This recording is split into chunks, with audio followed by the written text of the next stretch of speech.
Hello everybody, welcome back to AIG Ortho Live, our series of talks to the general public, to the lay people about common orthopedic conditions and how to treat them. My name is Dr. Harshad Javalkar. I am a dedicated shoulder and upper limb orthopedic surgeon at AIG Hospitals, and today is the beginning of the multi-part series where I will be taking you through common conditions which affect the shoulder joint. There are many conditions which can cause pain, which can cause stiffness or even instability of the shoulder. And I thought it would be a good idea to let people know and create some awareness about these conditions. So based on the type of patients that I get, the most common problems which I see in my clinical practice, and the most common questions which patients frequently ask me, I thought I'll do this talk. The shoulder joint is very important for normal day-to-day activities. It is responsible for positioning the hand for various activities, whether you're doing domestic work or whether you're doing some sports or heavy manual labor. So the shoulder is critical to perform any of these functions. So one of the most common causes of symptoms of pain, of disability in the shoulder is due to rotator cuff tears. So today, the first part of my series, which are titled "Why Does My Shoulder Hurt?" I'll be talking about the rotator cuff. So in today's talk, we will be going not in a lot of detail, because this is not aimed towards medical people or orthopedic surgeons. This is aimed at lay people who want to understand more about their shoulders. So we're going to talk about what a normal cuff is, what exactly the shoulder is, what is the normal rotator cuff, what are its functions, how it can get damaged, what are the symptoms when there is rotator cuff injury, how do we as specialists diagnose these injuries, rotator cuff injuries, and how to get you better. What are the various methods, what are the various tips and tricks, what are the various methods of non-operative treatment and also surgery which will help you relieve of your pain which is due to the rotator cuff. And I will also be going through, briefly though, not in much technical detail, I will also be going through the exact method of how we do the surgery and what the results are. Please feel free to ask any questions you have. This is aimed to be an interactive session.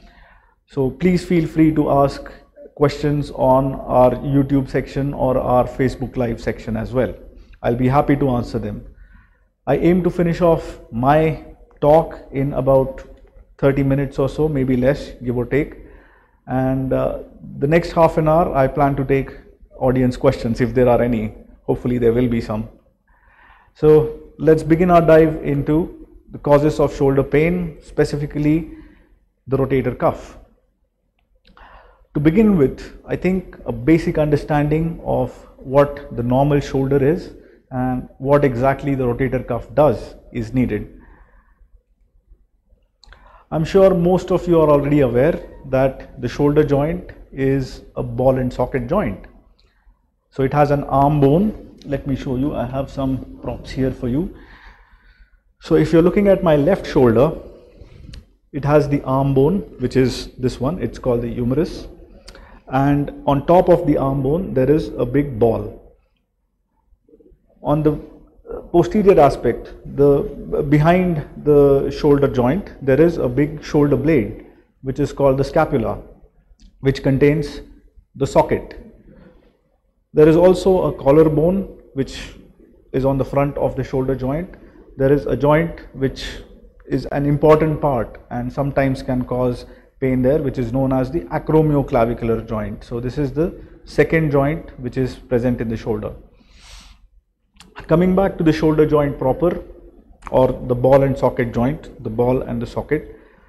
So it is also known as the glenohumeral joint.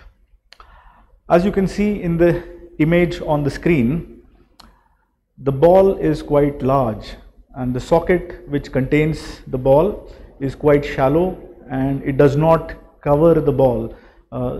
For example, the hip joint, the ball is very well covered by the socket and it has inherent stability. But in the shoulder joint, because of the increased demands of flexibility, increased demands of strength and movement, there needs to be a lot of flexibility in the shoulder joint.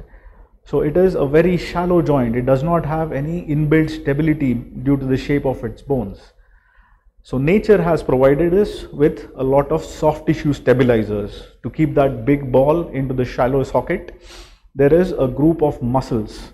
So muscles which cover the joint, which start from the shoulder blade and they go and cover the ball, so that they actually go and hug the ball and bring it into the socket.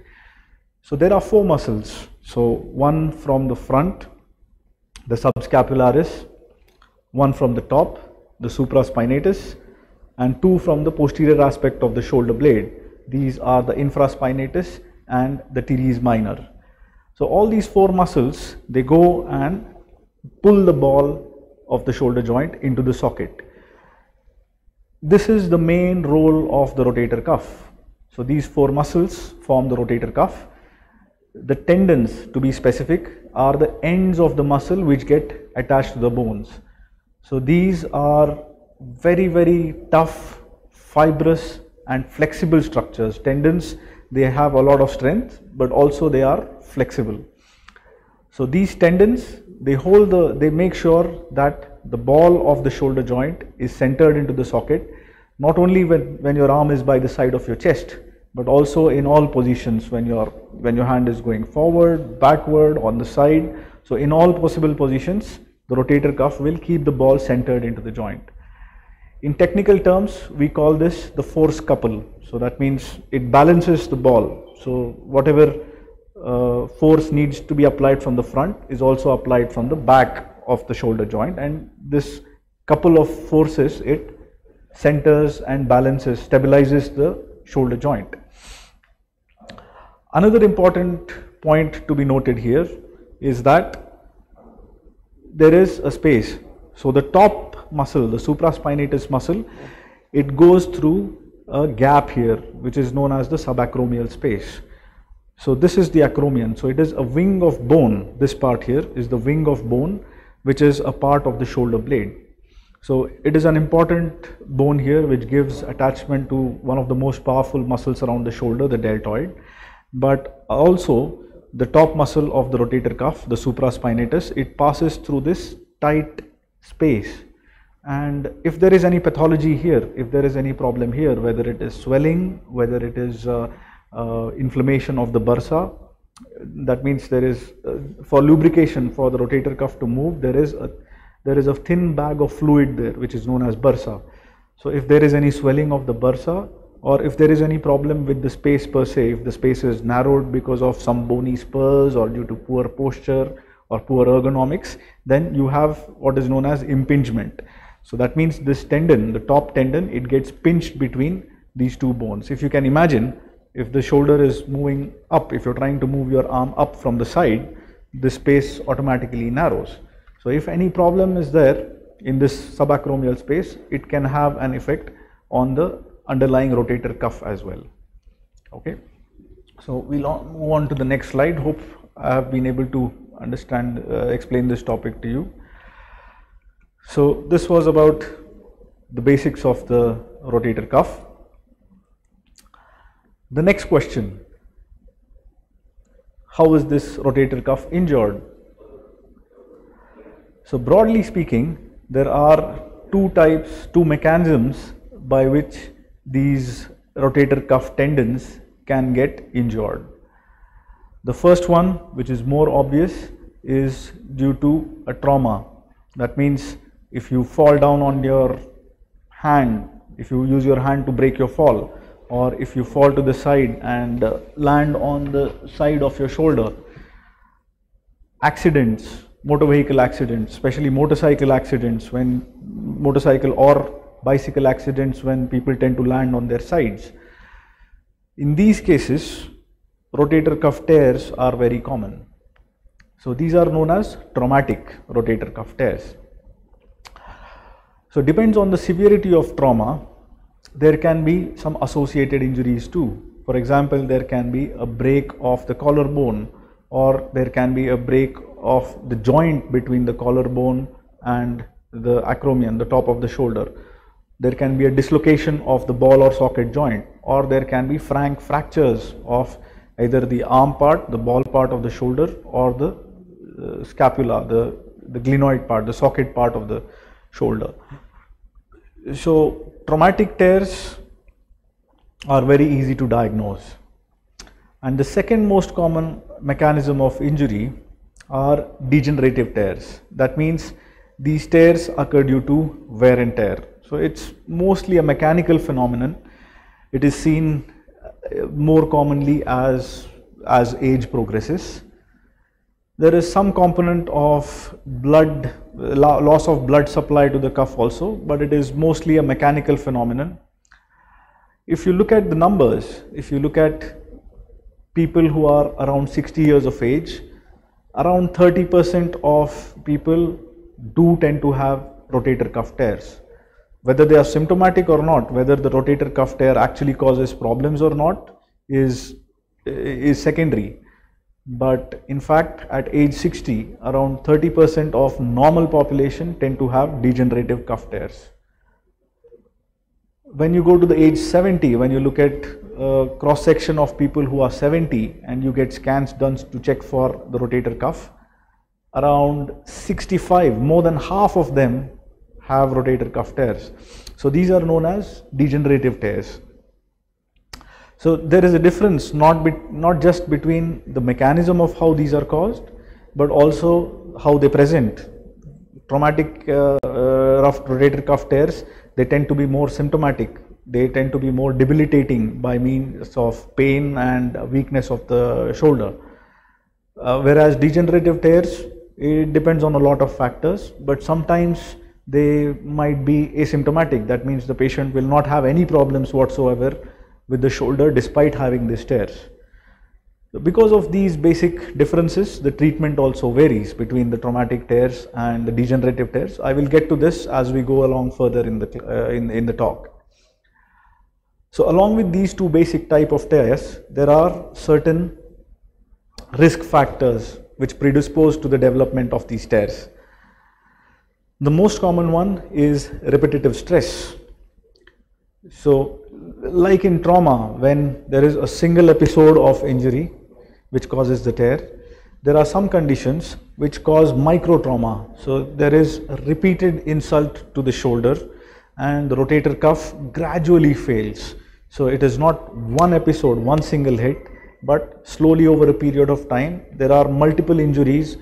Slowly it heals, then there is inflammation, there is scarring, again there is another minor injury, there is again some bleeding, scarring, and then repair, and this continues, so on and so forth.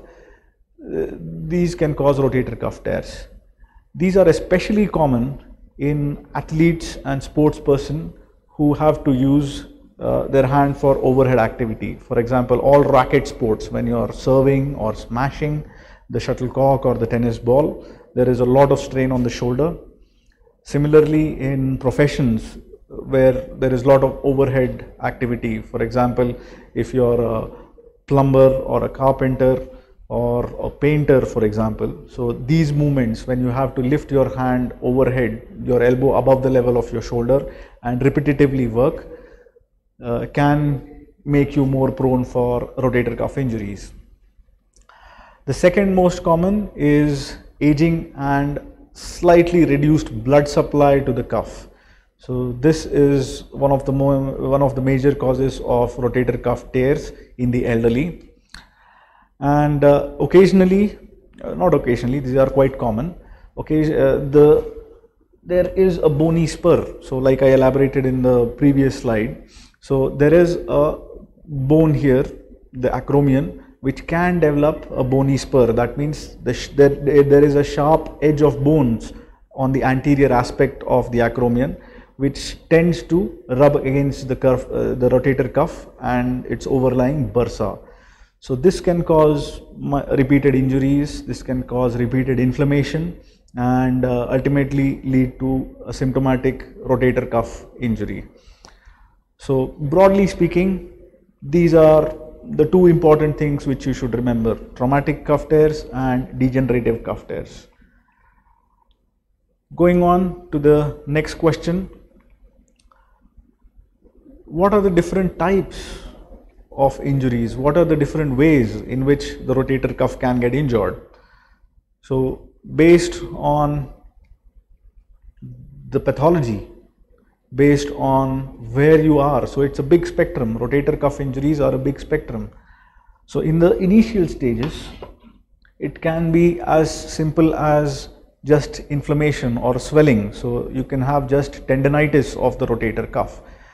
By tendinitis, I mean there will be just some accumulation of fluid and swelling of the fibers of the rotator cuff, of the tendons.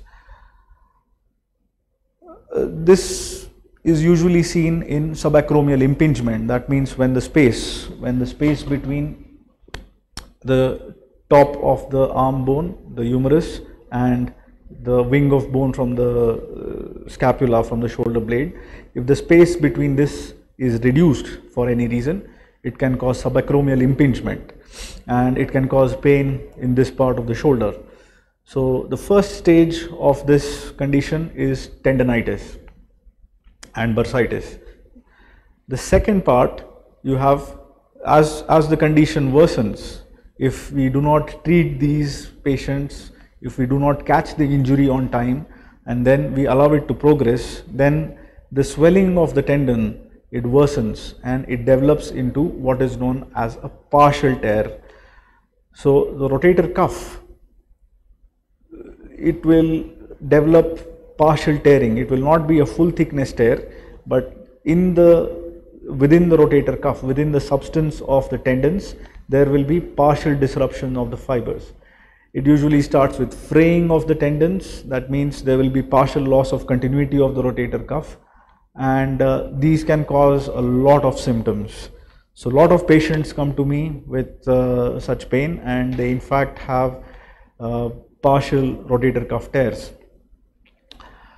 As the condition worsens, even if at this stage we do not control the symptoms, we do not give appropriate treatment, then it can worsen and develop into what are known as full thickness rotator cuff tears. That means the cuff is completely disrupted. So there is no continuity between the muscles as it starts from the shoulder blade, and it does not get attached to the top of the arm bone. So these are known as full thickness rotator cuff tears. Usually they occur on the top part of the excuse me, on the top part of the rotator cuff, the supraspinatus tendon, but any tendon can be involved. It can affect the subscapularis, which is on the front of the shoulder, or it can affect the infraspinatus and the teres minors, which are the tendons on the back of the shoulder. So these are problematic because then the normal balance, the normal stabilizers of the shoulder are not working anymore. So these are, broadly speaking, the three types of injuries of the rotator cuff. Of course, if we go into deeper dive into this, there are lots of classifications based on how old the injury is, how the rest of the muscle is, what is the exact type of tear, what is the pattern type of tear, but I think that will be a bit too technical at this level. So for now, let us suffice that there are three types of tendon damage. One is tendinosis, second is a partial tear, and third is a full thickness tear.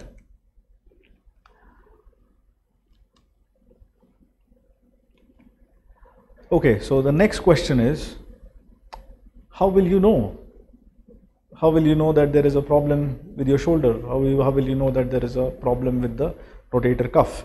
What does the rotator cuff tear cause? What does the injuries of the rotator cuff cause? So what are the symptoms?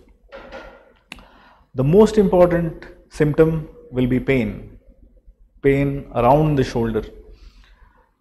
Usually it is felt anywhere on the sides of the shoulder, but sometimes the pain can radiate a little above and be felt along the neck muscles, the trapezius, the top of the shoulder, or sometimes it can also be felt a little lower down along the side of the arm. This pain can vary. It depends on the mechanism of injury, whether it is a traumatic tear or a degenerative tear. Traumatic tears are very easy to diagnose. You will be doing something strenuous. For example, you will be lifting something heavy with a sudden jerky movement, and you might feel a pop, or you might feel a sudden twang, and then the pain will begin. So traumatic cuff tears are very easy to diagnose, usually by the patient. They usually come and tell me that there is something wrong after that specific episode. Degenerative tears also might present like this, but they usually are not so sudden. So they slowly, the symptoms, the pain gradually begins and then steadily progress over a period of time. The peculiarity about the pain caused due to rotator cuff is that it is reproduced in certain positions of the arm. So for example, frozen shoulder or any other injuries if around the shoulder, they can also cause pain. But when it comes to rotator cuff injuries, these are peculiar that the pain might be there in very, very specific positions or specific movements of your arm. So you might be doing something silly like picking something up from a bowl, or you might be lifting your hand up over the side. So these peculiar movements, these particular movements, they cause pain. So one of these type of pain is called the painful arc syndrome, in which as you're trying to lift your arm up from the side, pain will begin at a particular spot. It will continue to be present as you lift it, and then when you finally get your arm over the top of your head, the pain will disappear. So this particular arc, this particular angle is known as the painful arc. There are some other causes of painful arc syndrome as well, but rotator cuff is probably one of the most common ones. The pain can sometimes persist in the night. In severe cases, when there is a lot of inflammation, when there is a lot of tendinosis and damage, your sleep will be disturbed. When you're particularly sleeping on the side, on the affected side, it will hurt you. Sometimes your sleep might be disturbed and you will actually have to wake up because of the pain. So pain at rest or at night is a significant feature. You should come see me or a shoulder specialist when you have night pains. Please do not ignore night pains. Because the rotator cuff actually gives strength to the shoulder, you might also notice that your arm is not as strong as it used to be. There will be weakness of your arm. In extreme cases, you might not be able to keep your hand up on its own at all. You might be able to lift it up using your other hand, but then it will just drop down. So this is known as the drop arm test. This severe grade of weakness usually calls for aggressive treatment. So pain and weakness are the principal symptoms of rotator cuff injuries. And sometimes there can be a crackling sensation which is known as crepitus when you're moving your shoulder. Lots of other conditions also cause crepitus. Don't be too worried about crackling noises from your joints if they are not accompanied by pain or instability. Okay, so that brings us to our next question. So when somebody comes to me with pain around the shoulder and then says, "Doctor, there's something wrong," I take a thorough history. I make sure I understand what is going on, and then the process of diagnosis of the cuff tear begins. So diagnosis is a bit like a mystery, a murder mystery if you like. So you have all the clues which you get from your history, you have all the clues which you get from a proper thorough physical examination, and then you get some more additional information based on the tests. So the more information I have, the more accurate my diagnosis will be. So never underestimate the importance of a thorough history and a thorough clinical examination. Again, these will be individualized to each patient, but this is the key. The diagnosis is based on a thorough history and a clinical examination. So there are lots of specific tests to try to isolate each muscle, to try to isolate whether there is a reduced space in the subacromial space, whether there is inflammation, whether there is any weakness.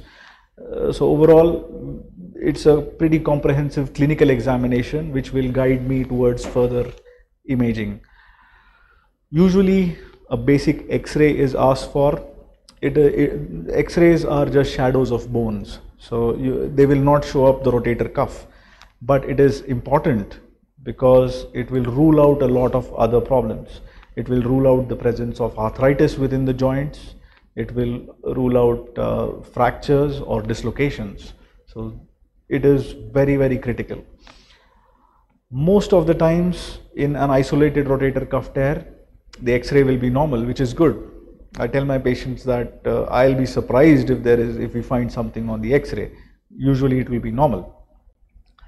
The next imaging study for the rotator cuff is an ultrasound examination. I'm pretty sure you already know what an ultrasound is, but basically we use sound waves to try and pick up if there is any structural damage to the rotator cuff. The key thing about ultrasound is it is very, very observer dependent. So it depends on who is actually performing the ultrasound scan. So here at AIG we have very good sonologists who are experts in both ultrasound and MRI. So I frequently liaise with them, not just for diagnostic scanning but also for intervention when we have to give injections into the shoulder joint. So ultrasound will be able to pick up rotator cuff tears with reasonable accuracy when done by an expert. The next investigation which I usually order is an MRI scan. The more acute the injury, the younger the patient, the more demanding the patient of his shoulder function. For example, athletes, sports persons, laborers, heavy manual workers, they usually do well from an MRI scan, because the MRI, again, it is magnetic waves. This is not radiation. Although it is scary, some people don't like the idea of lying down in a big machine when it is making a lot of noise, when it is dark and cold, but it is completely painless and it shows me a lot of detail about the soft tissues. Not only can I see the rotator cuff and the bones, but I will also be able to pick up how the cartilage is doing, whether there is any features of wear and tear, whether there are any features of wear and tear, how the ring of cartilage, the labrum as it is called, which deepens the socket, how that is doing, whether there are any tears there. So an MRI scan, a good quality MRI scan, is also pretty important. So based on these three things, a good clinical examination, a good history, followed by an examination, followed by imaging studies, I make the diagnosis of a rotator cuff tear or inflammation. That brings us to the next question. Once we diagnose the rotator cuff tears, then obviously you have a choice. Should you just carry on? Should you just accept the pain and then live with it for whatever reason? So what happens if we do not treat rotator cuff tears? Again, lots of factors are involved here. It depends whether it is acute traumatic tear in a young person or whether it is a degenerative non-traumatic wear and tear related tear in the elderly. So, but generally speaking, if we don't catch them at the right moment, they worsen. So like we already spoke about the types of injuries, so they actually progress. So if we do not address the cause why they are happening, maybe it is poor posture, poor muscle balance, or maybe there is some impingement, some fluid within the bursa, inflammation of the bursa. So if we do not address the cause, they tend to worsen. So what might initially start off with just swelling, tendinosis or impingement. It might progress to a partial thickness tear. At this stage also, if they are untreated, then it might progress to a full thickness tear. And obviously, as we progress, the symptoms keep getting worse. The pain will become worse, the weakness will become worse, night pains will start, your shoulder will get worse. And in severe cases, the tears can become massive. When we don't treat these symptomatic tears at all, they become massive and irreparable. That means there is nothing much we can do. We cannot get the tear to heal on its own. We cannot get the shoulder to compensate the tear by physiotherapy. And then the surgery gets more and more complex.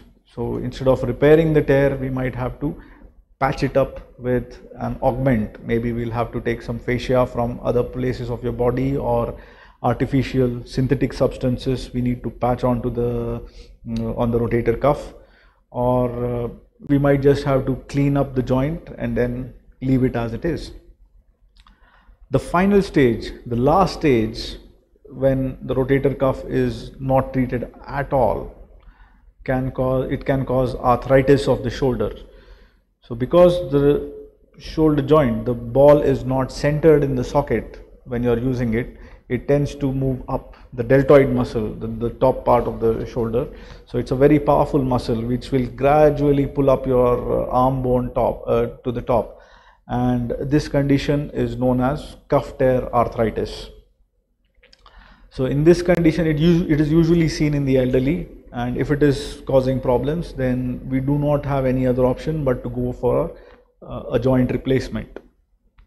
So I'm not trying to scare you guys, but what I'm trying to tell you is, do not neglect your shoulder pains. Like the proverb goes, a stitch in time saves 9. If we catch these early, if we start off with the treatment measures early on, the treatment itself becomes easy, and not only the treatment but also the eventual results, which is what we aim to deliver. The results of treatment are also a lot better.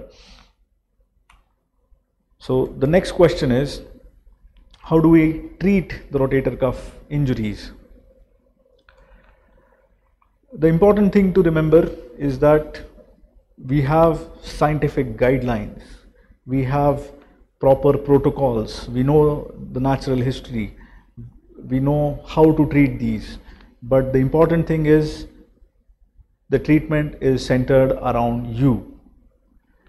The treatment is individualized to each patient.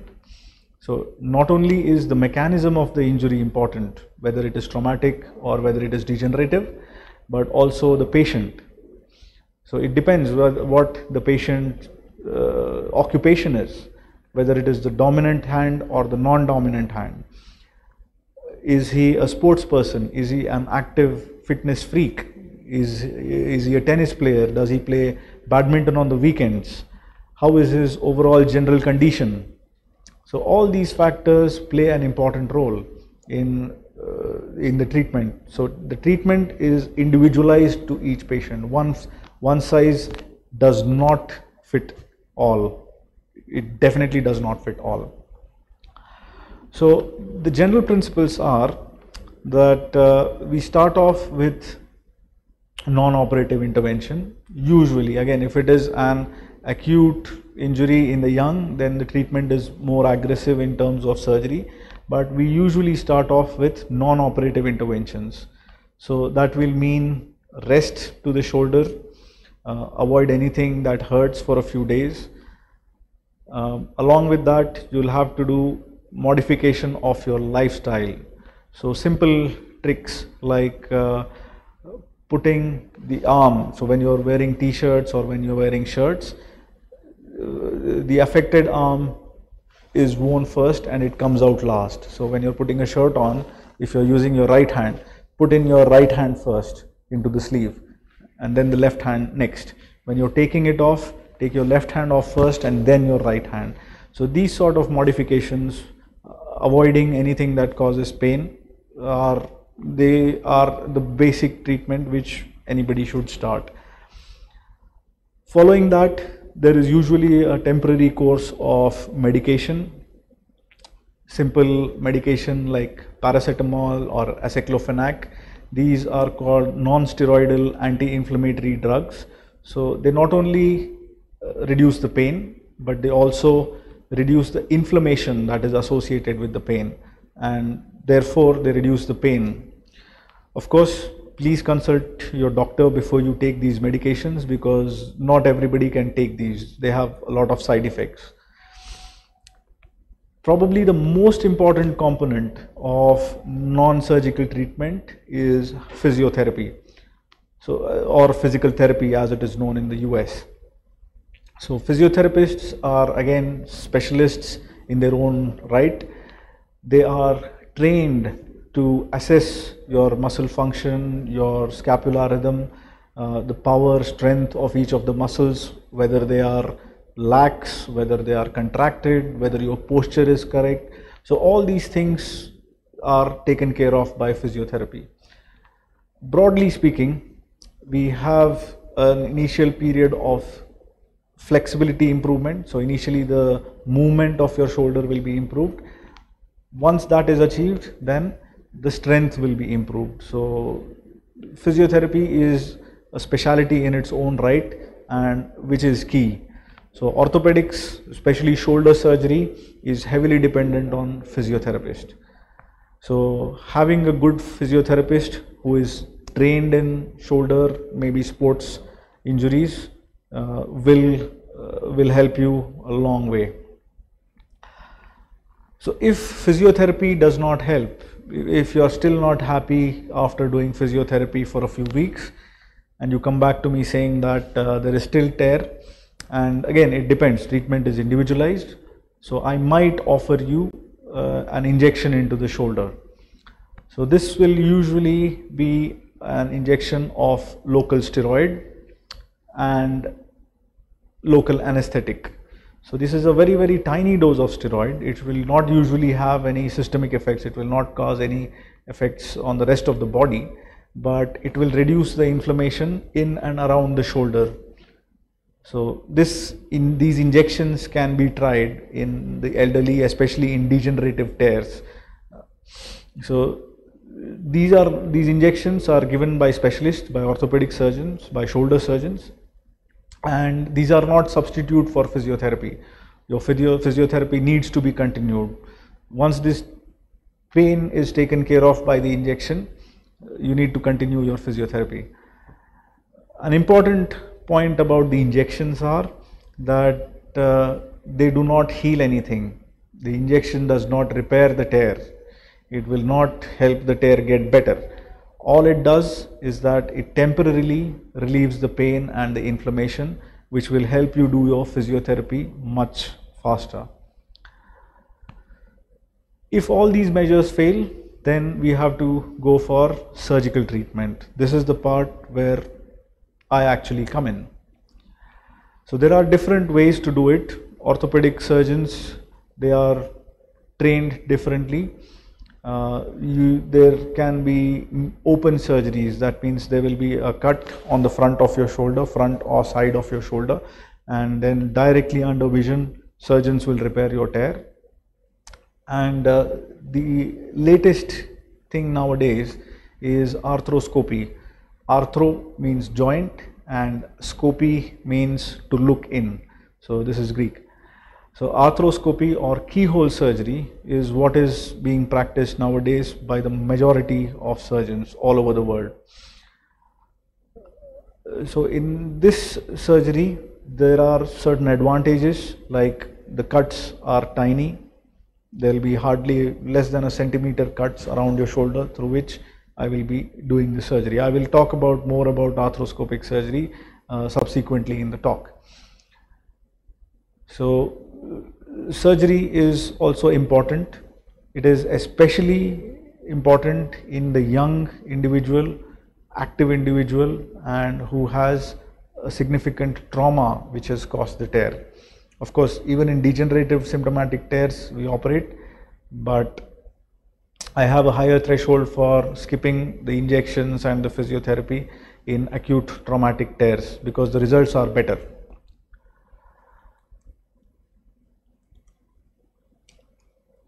Slide please.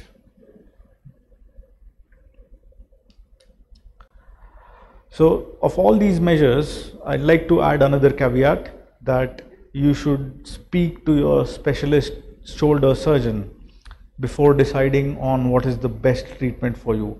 There are pros and cons of each. There are limits to what results we can deliver based on not only the time frames but also what is the damage that is present inside, what is the quality of the muscle. So have a thorough chat with your shoulder surgeon before you decide on which treatment is the most appropriate for you. So the next question, when is surgery needed? Again, like I said, it is individualized, but broadly speaking, younger patients, by young I mean anywhere below 60, if they are in their 30s, 40s, they are definitely young, and up to 65 years of age, as far as rotator cuffs are considered, up to 65 years of age, patients are considered young. If this rotator cuff tear is due to a trauma, it is due to one episode, one specific incident of injury, then the results are better with surgery. Traumatic tears usually do not do well with non-surgical means by physiotherapy and injections and painkillers because they tend to progress. So what might be a partial thickness tear can get converted into a full thickness tear if left alone and then cause more problems in the future. So that is why younger patients, active people who have high demands from their shoulder, whether it is professional sports, recreational sports or profession, these people I tend to be a bit more aggressive. This is based on my experience in London when I was doing my fellowship in King's College Hospital, and the literature also supports the same thing. Scientific evidence shows that traumatic rotator cuff tears in the young, in active individuals are better off treated with surgery. Apart from these, broadly speaking, if the pain and the weakness or the night pains, if they do not improve with a trial with physiotherapy, at least for a few weeks to months, so it can vary, it all depends on how bad the pain is, how weak the arm is, whether the activities of daily living or the daily functions which you are supposed to be doing, whether they are affected or not. But if non-operative measures like anti-inflammatories, rest, physiotherapy, even injections, if they don't work after you do them properly for anywhere between a few weeks to a few months and you are still in pain, then surgery is indicated.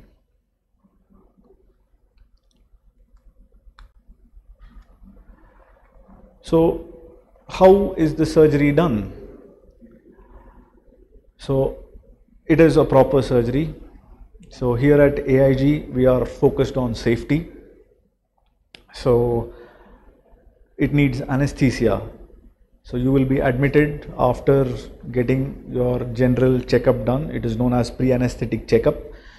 That means there will be some blood tests, there will be some x-rays based on which the anesthetist will evaluate whether you are fit for surgery, whether there are any conditions which need to be taken care of before we proceed with anesthesia and surgery.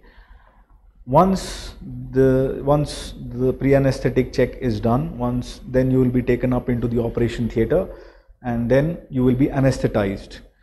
That means your hand, most of the times, the anesthetist makes the decision, but most of the times your hand, your shoulder will be made numb by a block. That means there will be an injection given around your shoulder which will numb your hand, and if needed there might be some general anesthetic given or some sedation given also.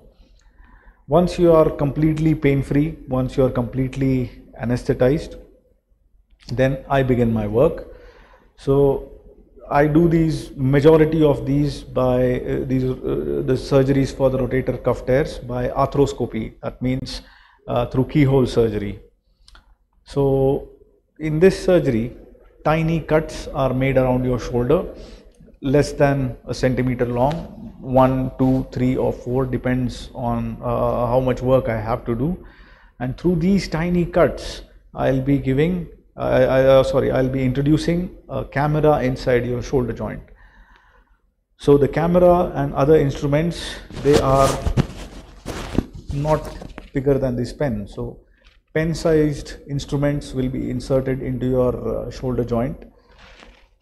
First of all, there will be, I will take a thorough look inside the shoulder joint to see whether there is a rotator cuff tear, whether in fact what the MRI is showing, what the ultrasound is showing is in fact a rotator cuff tear.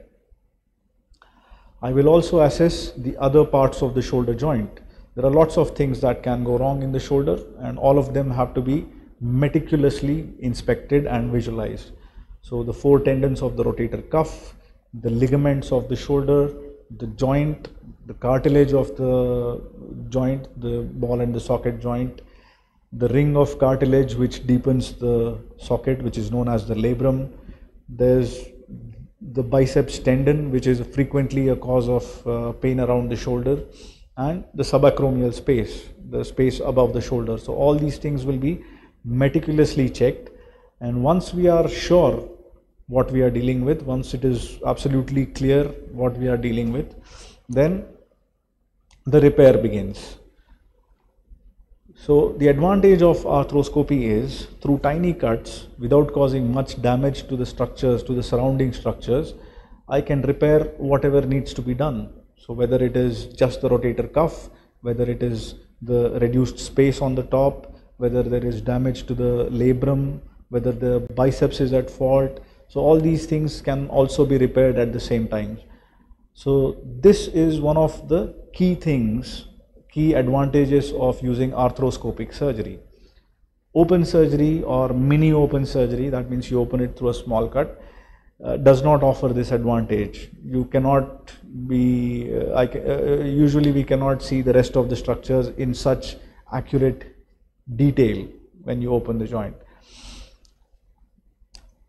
So all these images, once the arthroscope, once the camera is inserted, I can see the image up on the screen. So there's a big arthroscopy stack, and I will be able to see what is going on inside your shoulder on the screen, which is put in front of me.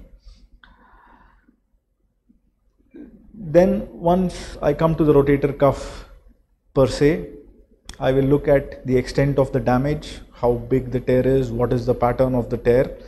And then once that is done, for example, on the right hand side of the screen is the image, is the actual live image from the camera. There you can see that the cuff is torn. You can see a part of the ball of the shoulder joint in the depth.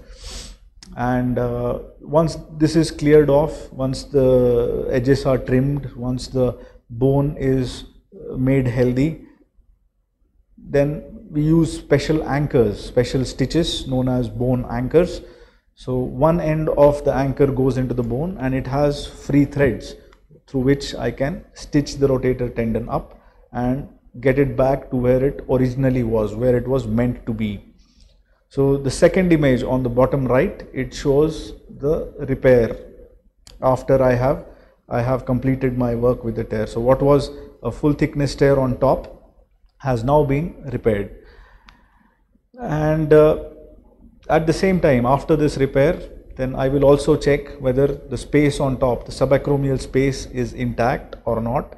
If I find that it is not, then I will also increase the space so that it will prevent further rubbing of the repaired tendon. If there are any bone spurs there on the front of the shoulder, those will also be removed, and this will help prevent further damage to the rotator cuff. So after the surgery, there will be a brief period of rest. It depends. It might be 3 weeks, it might be 6 weeks. It depends on what exactly is going on inside, how robust the repair is, what is the quality of your tissues. So all those sort of things. So there will be a brief period of rest in which we will allow the rotator cuff, which I have put back into place, to heal. And then once it has healed, then there will be a vigorous physiotherapy which will be initiated. So physiotherapy, post-operative physiotherapy, is also a key part of treating these tears by surgery. So make sure you're in the hands of a good physiotherapist after the surgery also. Broadly speaking, your hand will, your upper limb, you'll not be able to use your upper limb for about 6 weeks. You'll be able to do only light work. But for you to regain good function, good pain relief, it will take anywhere from 1.5 to 3 months following the surgery. So factor that in when you're deciding on opting for surgical treatment. So you might not be able to have full use of your hand for a few weeks. So how are the results of surgery? So I'm being a bit cheeky, but the results of surgery are good if they are done by the right surgeon on the right patient. So make sure you see a shoulder specialist when you're approaching any orthopedic surgeon or doctor. Make sure that he is trained to do shoulder surgery. And then once you see him, make sure you follow his advice also properly. It's easy to forget about the pain once it is operated, or once you're given an injection, and neglect doing your exercises.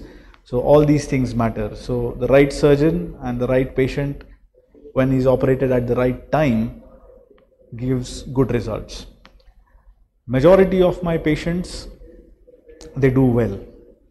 There is improved strength. So surgery followed by physiotherapy improves the strength in the shoulder joint, and also that gives significant pain relief. So most of my patients are able to go back to whatever they were doing after a period of about 2 to 3 months. Like I said before, compliance with post-op surgical protocols and physiotherapy protocols are very, very important. Of course, some patients do have problems after surgery, but they are minimal. So there is a risk of re-tear, the rotator cuff tear can reoccur, and there can also be persistent stiffness of the shoulder. So it all depends how bad the shoulder was when you came to me, and then whether there was any muscle wasting, whether there are any other comorbid conditions like diabetes. So lots of factors are involved, but a small percentage of them do have problems, but majority of them do very well. I hope I have covered the basics of the rotator cuff tears, which is one of the most common causes of shoulder pain. I hope you are able to follow whatever I said, and I'm sure some of you have questions. So please feel free to go to YouTube or Facebook Live and fire away. So let me check what questions I have.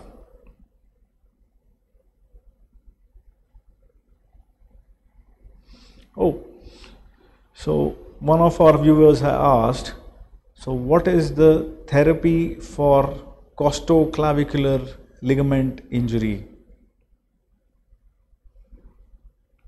Oh, this is slightly off topic, but yeah, so costoclavicular joint injury is very, very uncommon, and it is the ligament which connects the collarbone to the rib cage.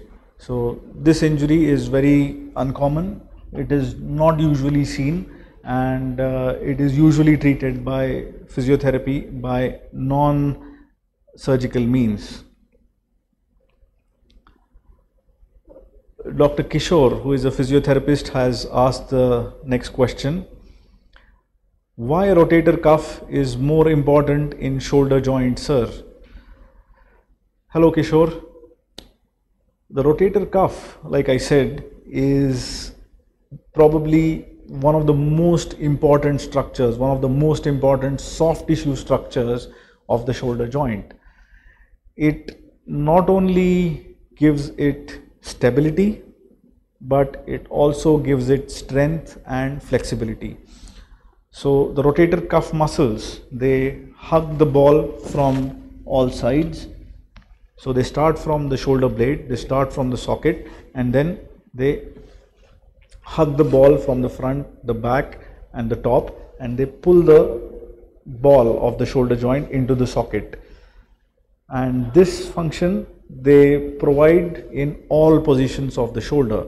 So for example, if you are lifting your hand up from the front, then the front part of the rotator cuff, it has to tighten up. So the front, the subscapularis has to contract. At the same time, the back, the posterior part of the rotator cuff, the infraspinatus and the teres minor, they also have to contract, but not as strongly as the subscapularis. Similarly, the supraspinatus, so it is actually keeping the ball into the socket by holding it from the top. So when you begin your abduction, that means when you're beginning to lift your hand up from the side, the deltoid, which is the most powerful muscle of the shoulder, it tends to pull the ball up. So it acts like this, and it tends to just do this. So what the supraspinatus does is, it actually holds the ball down into the socket. So instead of the deltoid pulling it up like this, what it does, it gives this smooth movement.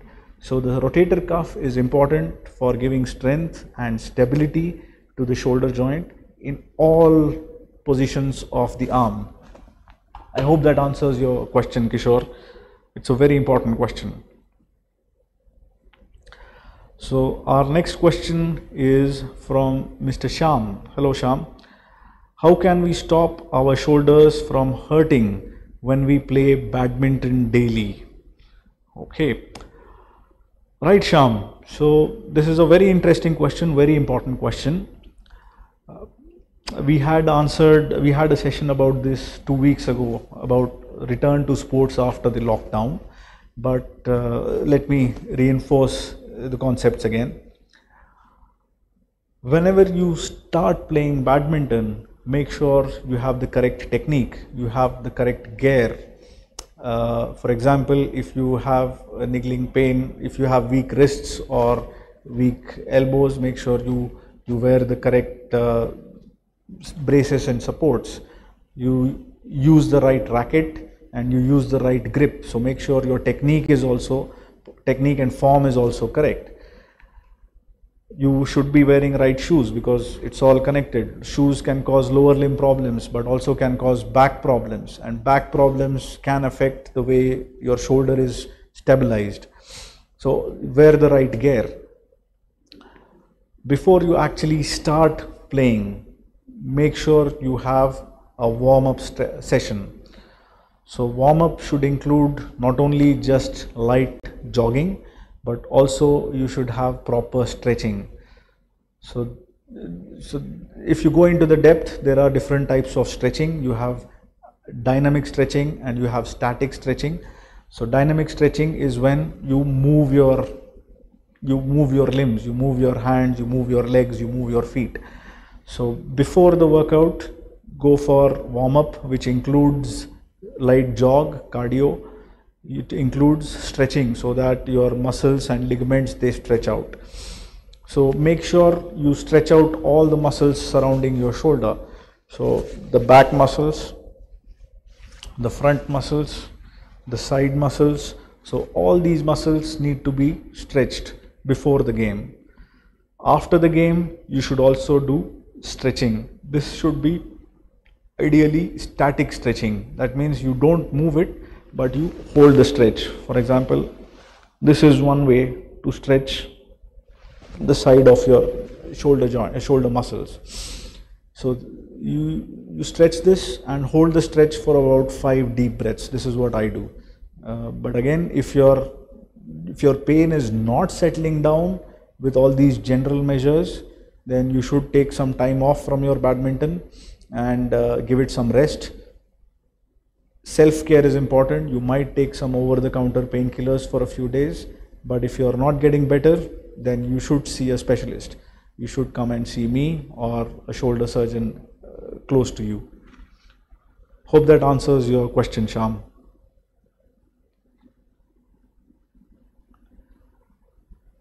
The next question is from Mr. Gautam Kumar. Hello, Gautam. So his question is, basically, I am an athlete in this pandemic time. I have stopped all types of exercises, and after doing all warm-up, walked 12 kilometers of brisk walk. And for cooling down, it took me 2 hours. Right, Gautam, okay. Yeah, well done. I mean, I don't see a question here, but walking for 12 kilometers is not a joke. Well done. Yes, for cooling down, it took you quite time. It is common. It's best to be safe and try to avoid any sort of injuries during this pandemic.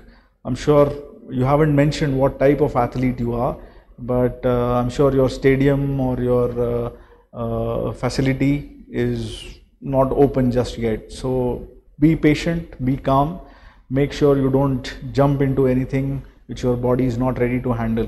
So be patient. I'm sure you'll be back to training pretty soon. Mr. Shiv Shankar, which time of exercises will be good for health in this pandemic time? Well, Mr. Shiv Shankar, anytime really.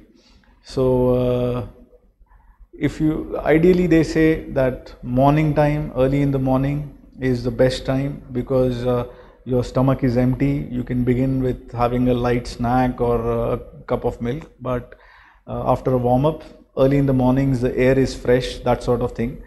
Evenings are also a good time when you're finished with your daily commitments, daily work. But any time is good. There are no hard and fast rules for this.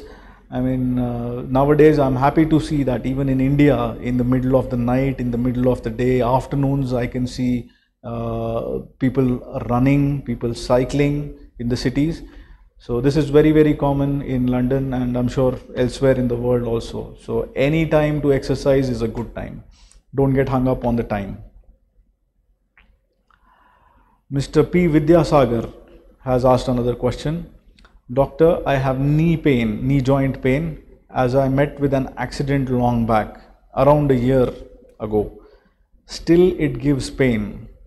How to identify now whether it's a bone pain or a muscular pain?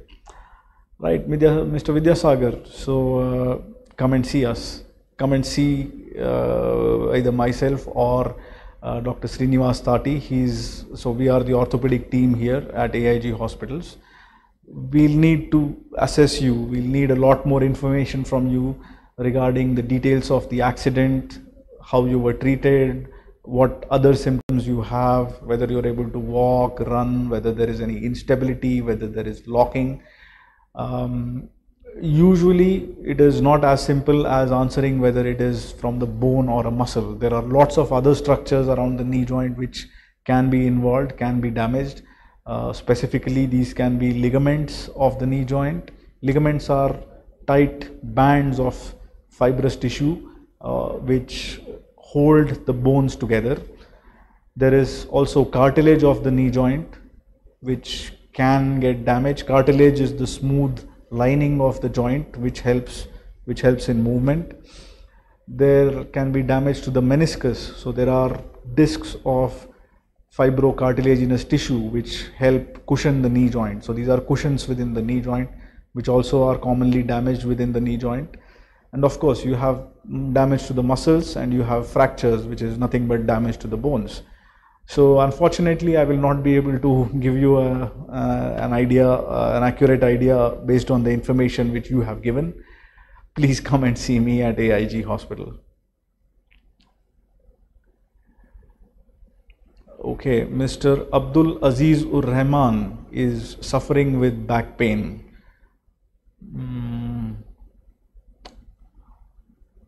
Right, that's unfortunately not enough information. Back pain, come see us. So we have a very good team of physiotherapists here. We have spine surgeons, neurosurgeons here at AIG. I'm sure they'll be able to help you out. Another question from Mr. Abdul Habib is, shoulder pain can have causes that aren't due to underlying disease. Examples include overuse, disuse, sprain, strain, or sleeping on side. Yes, of course. So most of the times an acute injury settles down. It could be a contusion. A contusion is an injury to the tissues around the shoulder, whether it is the skin, whether it is the fat under the skin, whether it is the muscles or ligaments or tendons or whatever, but it can be just bruised. So these bruises or contusions, they usually settle down, but if they are not settling down after say a week or two, then you should think about more serious injuries and come see us. So so shoulder pain can have other causes also that aren't due to underlying disease. Yeah, so overuse, disuse, we've covered all those causes. That brings us to another important cause of shoulder pain, or rather pain around the shoulder. So the neck also can cause pain around the shoulder. So there are lots of nerves which start from the neck. They pass through facets, they pass through foramina. That means they pass through tiny tunnels and they come out through the bones of the neck. So any problems which cause wear and tear of the neck, like cervical spondylosis, any neck sprain, poor posture, strain on the muscles around the neck, or actual pinching of the nerve, which is called radiculopathy. So if these occur, then the muscle which connects the neck to the shoulder, the trapezius muscle, can experience pain. So, and also the pain can go down the hand. It can go down the neck, the back of your shoulder, and go down into the upper limb. So neck pain is an important cause of pain around the shoulder. Of course, a good thorough clinical examination by a specialist will be able to differentiate. In rare cases, we might ask for X-rays or MRI scans of the neck also to check for that. Very, very rarely you can have some problems with the chest contents, like the heart or the lungs or the pancreas, or acidity problems. Even these conditions can sometimes cause pain to be felt around the shoulder region. Alright, so we don't have a name here. What is the cause of shoulder pain in arthritis? Okay, right, so it says Gnu, that's all I have. So Gnu, hi Gnu. So arthritis can cause pain. So arthritis is basically nothing but wear and tear of the joint. So the normal smooth cartilage which lines the ball and the socket joint, it gets worn out.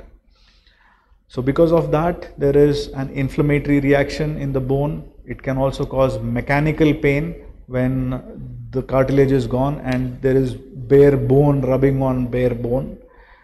There is another type of arthritis of the shoulder, of the proper shoulder joint, the rotator cuff tear arthritis, cuff tear arthropathy. That means that once the cuff tear is bad and it has been going on for a long time, the shoulder joint will actually subluxate and the top of the ball will be rubbing on the undersurface of the shoulder, on the roof of the shoulder. So again, the same wear and tear can cause pain there. Another type of arthritis, it is actually quite common, is the arthritis between the joint, between the acromion, that means the roof of the shoulder, the bony roof of the shoulder, and the collarbone. So the acromioclavicular joint arthritis is very common and it can cause pain, inflammation. So the key point to remember about arthritis is all movements will be painful. So whether it is forward flexion, abduction, rotation, so you will have pain whenever you try to move the shoulder in arthritis. And it is easy for most of the people, including some doctors, to get confused between frank, arthritis and frozen shoulder, because sometimes these conditions can mimic each other.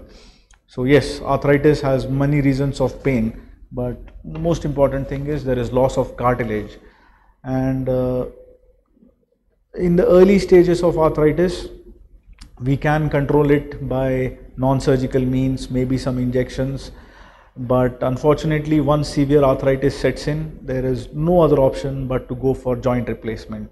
So based on the type of arthritis, based on the severity of the arthritis, your shoulder surgeon might suggest a joint replacement. There are different types of joint replacements, but let's not go into too much detail. Right, Miss Madhavi Durga has asked us another question. Sir, what exactly causes hamstring injury and what measures can be taken in order to cure it? Okay, so a question about the knee. I think we have lots of viewers who are worried about their knees. Right, so hamstring muscles are the muscles which are present at the back of your thigh and your knee. Nowadays, due to modern lifestyle, most of us are sitting. It's a sedentary lifestyle. So sitting for long hours at a desk, on a computer or studying can cause tightening of the hamstrings. They can cause the muscles to sort of shorten. They can become a little smaller than what they usually are. The most common cause of injury after such contracture is that there is not adequate warm-up, there is not adequate stretching before and after exercise. So hamstring injuries are also very common in athletes when the warm-up is sort of not optimal. So to prevent these injuries, regular stretching of the hamstrings is key. So even if you don't have any symptoms, make sure you're exercising on a regular basis, and before you exercise you do stretches for your hamstring. I'm sure you already know how to do the stretches, but if you have any doubts, come see a physiotherapist. So he will help out with the stretching and the muscle balance. So hamstring injuries, hamstring tightness can cause problems not only of the knee, but also they can cause back problems also. And these are the ways to prevent injury, hamstring injury. But once a hamstring is injured, usually it is treated by non-operative measures with rest, ice, compression and elevation. So usually these measures are enough to settle down a hamstring injury. Very, very rarely, when the hamstring injury is bad, for example, it can pull off a flake of bone or it can cause frank instability, only then some sort of surgical treatment is needed, but usually not. Okay, hope that answers your question, Ms. Madhavi.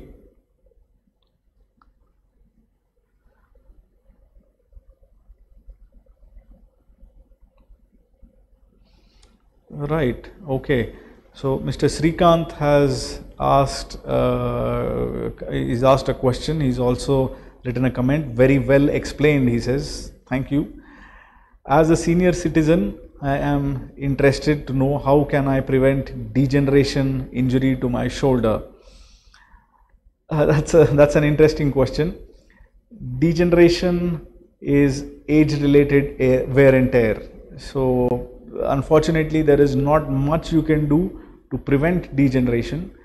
You can take steps to make sure that the degeneration does not cause symptoms. So once the degeneration, that means the age-related wear and tear sets in, if you take adequate precautions, if you do regular strengthening, regular stretching of your shoulder muscles, then that degeneration and the degenerative tear, it will be compensated.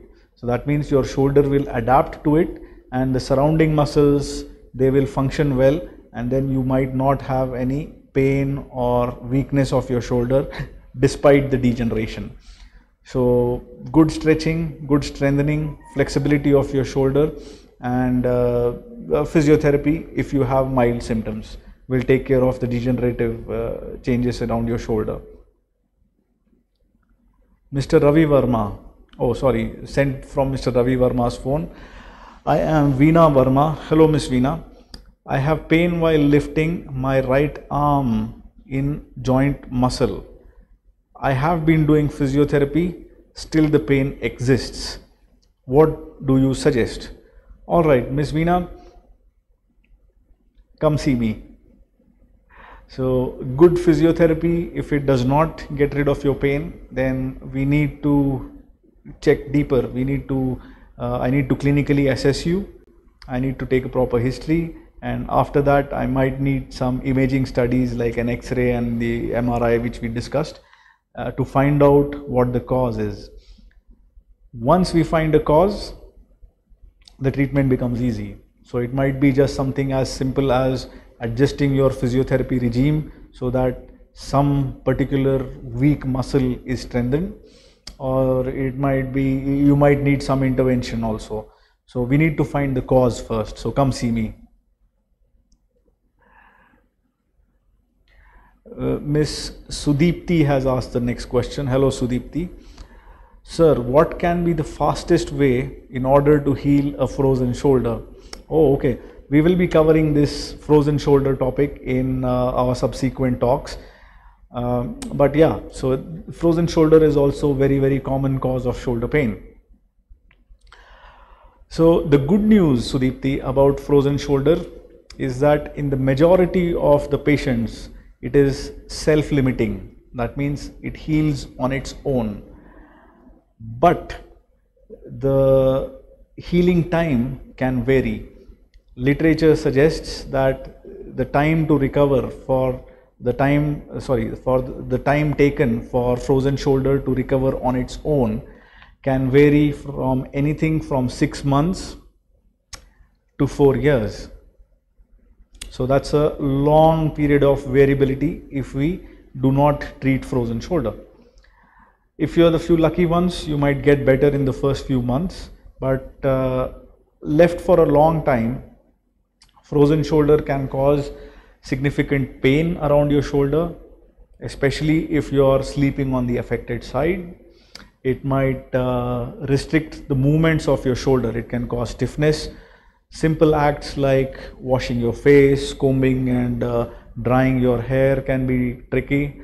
Wearing clothes, for example, blouses, t-shirts, all these can be made difficult by frozen shoulder.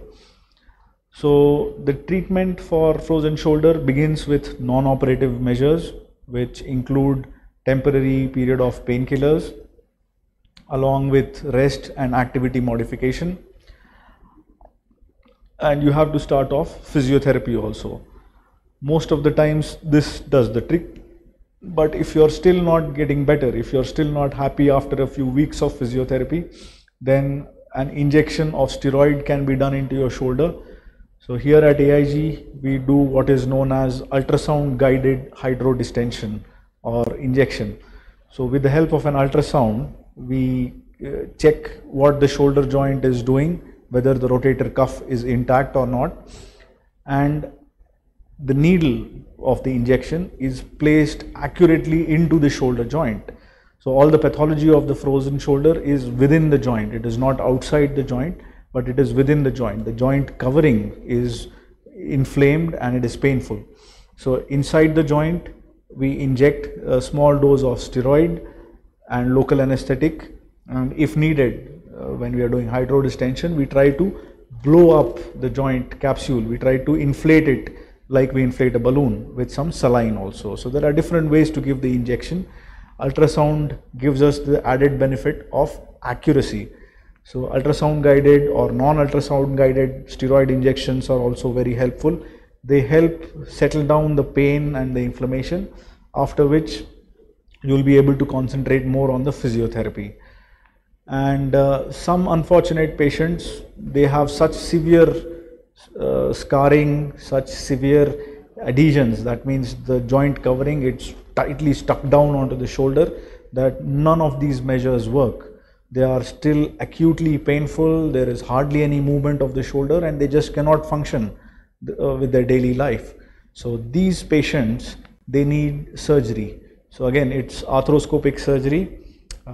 keyhole surgery, which we talked about. Very small cuts, tiny instruments in which I release all the scarring and the adhesions of the shoulder capsule. So these are the treatment which I can offer, with which frozen shoulder can be improved. Majority of the people, they do well with rest, activity modification, painkillers and physiotherapy. Very few of them actually need injections or surgery. Please come see me if you have any more questions about yourself. Hope that answers your question, Ms. Sudipti. Oh, Mr. Makaran. Hi, Makaran Tambe. Your question is, so if I have a shoulder pain, do I have to go to a shoulder specialist or any orthopedic specialist will work? That's a very interesting question. I obviously will be biased. I will ask you to come see me. But let me go into a little bit of more detail now. So before I joined my orthopedics, this was before 2006, when I was deciding which specialty to get in, I met a very wise man, a wise senior, who told me that actually orthopedics is not a single specialty. Although in India we teach it as a single specialty, there is one course, either a MS or a DNB, which is taught for 3 years. Although it is one course, it is actually a bunch of super specialties which is rolled into one. So orthopedic surgeons nowadays have started specializing. Not nowadays, the trend has been going on for a long time. So just to name a few, we have shoulder surgeons, we have hand surgeons, we have spine surgeons, we have hip surgeons, knee surgeons who do mostly arthroplasty, that is hip and knee joint replacement. We have trauma surgeons, we have foot and ankle surgeons. So all of these are orthopedic surgeons. We also have pediatric orthopedics, that means only kiddos, bachus we treat. And there are general orthopedic surgeons. So a few decades ago, a few years ago, there used to be an orthopedic surgeon who treated all these conditions. So now, because of accessibility to training, modern scientific technology, it is hard for one person to keep track of the latest techniques, latest advances, latest skills. So it's all about skill. Orthopedic surgery is all about skill. So it is hard to stay abreast of all these things in all these different specialities. So that is why in the West, in the UK, where I was there, in the US, we have this concept of super specialist. So we each have decided to become a master of one rather than a jack of all trades. So it depends on where you are. If you have access to an orthopedic surgeon, just an orthopedic surgeon, that is fine. But if you are lucky enough to have a specialist near you who is actually trained, who can do a lot more procedures, who has seen a lot more cases, who is focusing on only one thing, then you should go and see a shoulder specialist. For example, majority of the orthopedic surgeons as of now, as in Hyderabad, they are not well versed with arthroscopy, they are not well versed with keyhole surgery. It is a very, very niche specialty, and most of the arthroscopic surgeons, they are trained in knee joints. So I am a dedicated shoulder surgeon, shoulder and upper limb surgeon. So I do not do knees, I do not do arthroscopies of the knees. I just deal with all problems of the shoulder, elbow, wrist and hand. So yes, a specialist is needed. You can try going to a generalist first, but if you are not feeling comfortable, if you are not happy with the treatment, then go see a specialist. It's not uncommon that I see a patient who's been with a general orthopedic surgeon, or not even an orthopedic surgeon, a general physician for many years, and then they come to me. Then the problem with that is, the more the time goes, as the injury becomes more and more chronic, the treatment becomes a little bit more difficult and the results will not be that great. So yeah, if you have the choice, go to a specialist. Okay, another question from G Nu. Sir, I have arthritis since 3 years. I am taking medicines. Nowadays, I get back pain while sleeping in supine position. So I started sleeping in sideways, but I'm getting right shoulder pain. Okay, I know where this is going. So what should I do for shoulder pain? Okay, so right. So you haven't told me your age. You haven't told me what the cause for the arthritis is. So arthritis is a very broad umbrella. It includes rheumatoid arthritis, which occurs in young people, in women, in the hands mostly. There is another type of arthritis which specifically affects young males in the lower back, which is known as ankylosing spondylitis. There are age-related arthritis, senile osteoarthritis, which can occur in the elderly. So it all depends on your age, on what type of arthritis it is. But I understand you're stuck between a rock and a hard place. If you try to lie on your back, if you unload your shoulder, then your back hurts. But if you sleep on the side, your shoulder hurts. So try adjusting your pillows, try adjusting your mattress. There are things known as a shoulder roll which you'll be able to get. So it will actually unload your shoulder when you're lying on the side. But make sure that we are not missing anything major. There should not be any problem in the shoulder. Like for example, rheumatoid arthritis can affect the shoulder. If that is going on, it will need specific treatment. So visit an orthopedic surgeon or a rheumatologist, or if you're really bothered about your shoulder, then come see a shoulder specialist. I'm available in AIG hospitals. Activity modification is one thing which you should definitely try, and temporarily you can try taking simple painkillers before you go to sleep. So that will also help. Next question is from Mr. P. Vidyasagar. Doctor, known 15 years aged, 40 years female patient, ulcerative colitis in due course, sudden rib pain started after DEXA and CT findings are rib narrowing. My question is, what sort of treatment is suggestible?